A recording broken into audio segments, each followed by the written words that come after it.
Today we have a very special guest with us, the mayor of the city of Bethlehem, Robert DONCHEZ. The mayor and Moravian College share an affinity to improve our community, education, and economy. Mayor DONCHEZ is a retired educator himself who taught American government for 35 years at William Allen High School before taking the office of the mayor of the city of Bethlehem in 2014. The mayor made an exceptional contributions during his tenure, including revitalizing downtown Bethlehem. He supported the transition of the Moravian Bookshop to Moravian College. He established the Bethlehem World Heritage Commission, which is working towards listing Bethlehem on the World Heritage List along the sites like Taj Mahal and others. In fact, when this is complete, Bethlehem and Moravian will be the first transatlantic World Heritage Site in the world. He is a major stakeholder in the Northside 2027, which Moravian College invests and supports, as it is in our neighborhood, and it includes enhancing housing, businesses, schools, and parks. He partnered with Lehigh and Moravian to improve the safety of the police and the community by ensuring funding for body cams, street cams, and heightened patrols. I could go on and on and on about his service, his love of Bethlehem, his love of Moravian, his accomplishments as mayor and as an educator, because he genuinely cares for the betterment of the city and its people who call this place home. I am proud to know him and call him my colleague and my friend. Mayor, could you please join me as I would like to present you with the Moravian Presidential Medallion.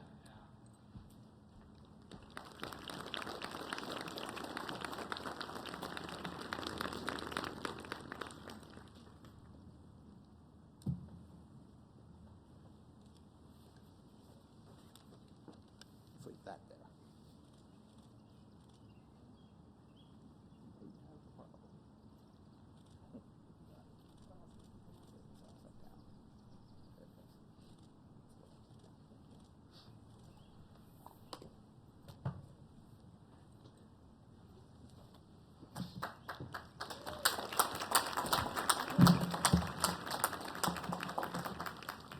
President Grigsby, members of the Board of Trustees, members of the faculty and administration, parents and friends, honored guests, and graduates of the class of 2021.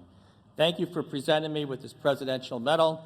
I am honored to receive it. I will cherish it forever, coming from such a prestigious institution as Moravian University. And thank you, President Grigsby, for your support and friendship over the years. I am deeply honored to be here today. Delivering a commencement address is a difficult task. It's not easy to stand here and give you advice on how to live your lives or to proclaim to have the keys to success and happiness.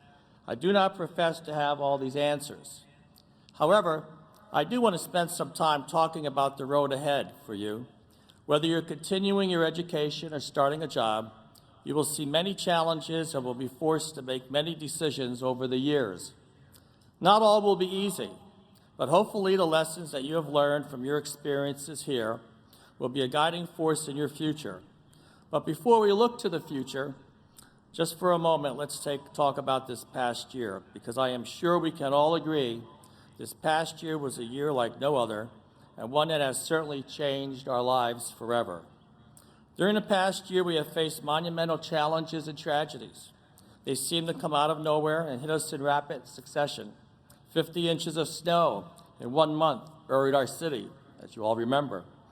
There was strife throughout the countries as cities erupted in anger over the death of George Floyd. There was a long, drawn-out, contentious presidential election, one unlike any other in history. And then, of course, the pandemic. Little did we know what was in store for us when we heard the word coronavirus for the first time over a year ago. We spent most of 2020 searching for ways to keep afloat as we navigated dozens of new rules and restrictions. There was no playbook for this pandemic, but it is said nothing accelerates innovation like a crisis. So we rolled with the punches and learned to adapt. We grasped new technologies, including the world of virtual classrooms, online meetings, and telehealth doctor appointments. Although I am quite certain this technology was probably easier for you than for me and some of your parents and professors. And I'm sure we all got used to attending virtual meetings, only having to worry about the top half of our outfit, dressing from the waist up with sweatpants and PJs on the bottom. Familiar routines were thrown out the window. We couldn't go anywhere without wearing a mask or having our temperatures checked. We postponed vacations, graduations, and celebrations. We watched the world of entertainment and sports go quiet. Sanitizer and toilet paper became our new best friend. And unfortunately, we mourn the loss of too many lives as a result of this pandemic. However, out of the pandemic came somewhat of a silver lining. There were many lessons learned, many of which you will certainly take into the future. Phil Knight, Nike's founder, cites the phrase, quote, "just keep going," end of quote, as the best advice that he ever received. Although the conditions weren't favorable, and I'm sure your senior year was not as you had hoped, you all learned resiliency by adapting to the new normal and continue to keep just going and moving forward. Otherwise, you would not be sitting here today in your caps and gowns. Throughout your life, you will find things won't always go as planned. Nobody escapes challenges in life, and at some point, you may experience some form of failure. There is no question that it will hurt, but do not let it deter you or define you. Oprah Winfrey said, quote, "There is no such thing as failure. Failure in life is just trying to move us in another direction." A classic example of this is when Stephen Jobs was fired from Apple, the company that he founded, and was forced to start and move in a new direction. Eventually, his new company was acquired by Apple, and he went on to take the Apple brand to new heights as their CEO. He later explained, quote, "I didn't see it then, but it turned out that getting fired from Apple was the best thing that ever happened to me," end of quote. When I was a teenager, my life fell apart in a matter of moments. On Christmas Day, my father passed away unexpectedly. It turned my world upside down. My dream of going off to college and becoming a lawyer was delayed. I found a part-time job working at the post office so I could help my family and put my brother through college. But my goal was to receive some type of post-high school education. And while my dream of becoming a lawyer were put aside, my dream of a college education was not. My circumstances eventually led to a change in my career path, and I earned a degree in education. I became an educator, and I taught American government at William Allen for 35 years. And this led me to a career in government and politics of public service, serving on city council for 18 years, 8 as president, and now my 8th year as mayor. I am in my final year as mayor, and I'm grateful for the opportunity that I've had to partly shape the future of Bethlehem.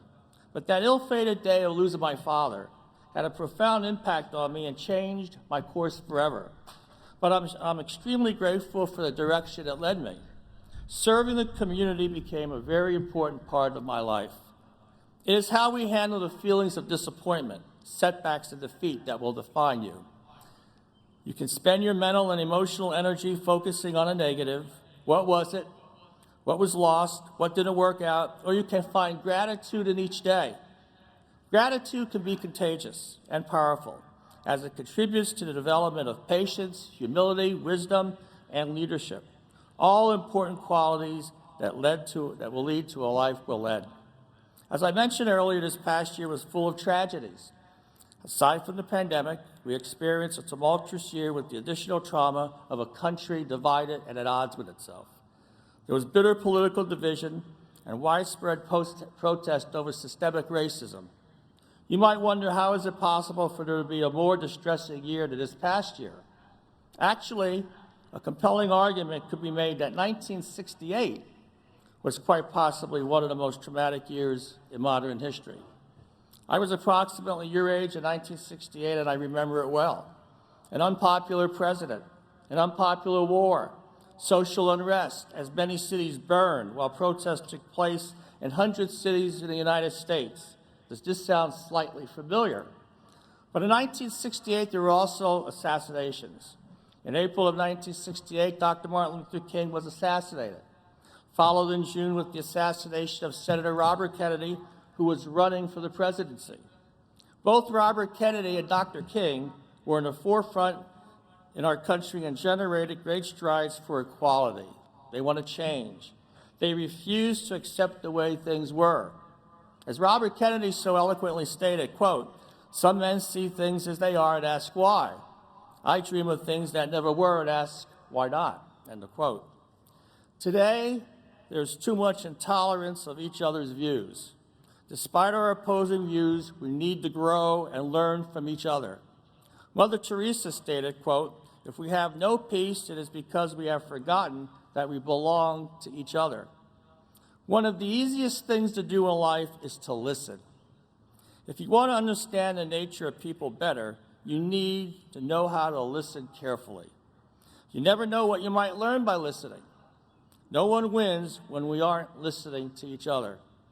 By listening with an open mind and heart and seeing the light of others, you will be able to deepen your social connections and start enjoying more of the things around you. In return, they will see the good in you as well. You may not ever completely agree, but you could always find at least a sliver of common ground. Along with listening is having the ability to admit when you are wrong and say, "I am sorry," when you make a mistake.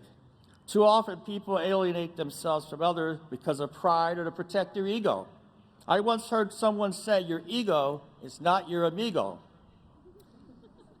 It takes courage to admit your shortcomings, but it is actually a sign of strength, not weakness.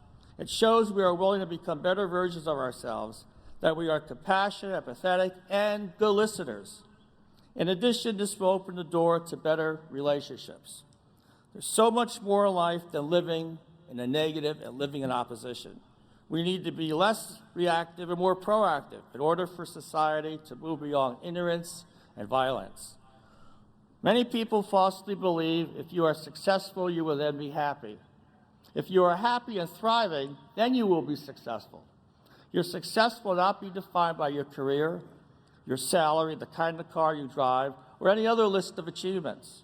True success in life will be defined by the kind of person you become. I challenge you to become a person of character, one who values honesty, integrity, and personal responsibility. Always remember, the right thing to do isn't always the easiest thing to do. I am also convinced that success is not measured by what you get out of life, but what you give back in life. We all come from different backgrounds with different abilities and training, but we all have something to contribute to society. Individuals who engage in their schools, churches, and communities can have the greatest impact on our lives. That's why I spent 35 years teaching and over 30 years in public service. No job, regardless of salary and perks and benefits, can take the place of a life well served. Public service is no stranger to the Moravian community. In 1741, a small group of Moravians founded this city as a mission community with a promise to serve. When Moravian College originated the following year, the value of community service was established through acceptance and inclusion, and it became the first to educate women, Native Americans, and to welcome the poor. This began a tradition that has had a profound impact on Bethlehem to this day. You've been fortunate to attend a college that values not only education, but also recognizes the importance of community service and giving back. I challenge you today to continue to embrace Moravian's core values of service and the opportunity for all, and let them become the standard by which you live. I stand here with you, the class of 2021, dreaming of things that never were and asking, why not?